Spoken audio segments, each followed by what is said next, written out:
财政部统计讲，去年全台湾药局的数量已经超过1万间，并且 7-11更较济，而且去年一年的营业额就1669亿，服务内容佫真多元。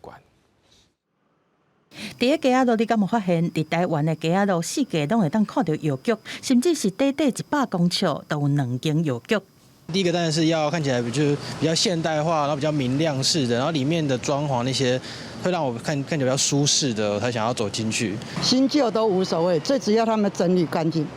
根据财政部的统计，去年全国的药局有10584间，药局是比7-11更较济，创下4年来的新高。去年销售额是到1669亿，一年增加7%。有些药局它会想出不一样的方式，譬如说复合型的，或者是异业结盟的哈，那一家店开2种形态的，或者是代理一些国外的一个保健食品的一些品牌。好，那其实是满足国人的一些需求。卖厝的中人认为讲，台湾是大人是愈来愈济，嘛，互更较侪人有保健意识，更较注重食药啊。上北市的药局主要是伫个社区这种人口较密的所在，中南部的药局是以大店面做多元化的经营，就是为着伫个这么竞争内面出头。新北市有一间药局，佮卖健康棒，是专门互要控制血糖还是减肥的人买。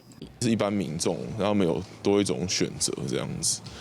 那这个面包有带来，确实是有带来销售上、营业上的提升。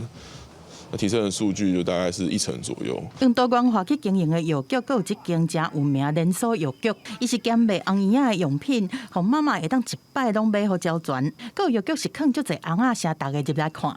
周遭的邻居都会说啊，这是一家类似像大象的药局，这样子亲和度就会增加，让客人就说啊，这个药局是比较有活泼。药店是愈开愈济，每一个业者唔但是甲装潢改更较现代化，嘛改做复合式的经营，希望更较侪消费者入来，互业绩强滚。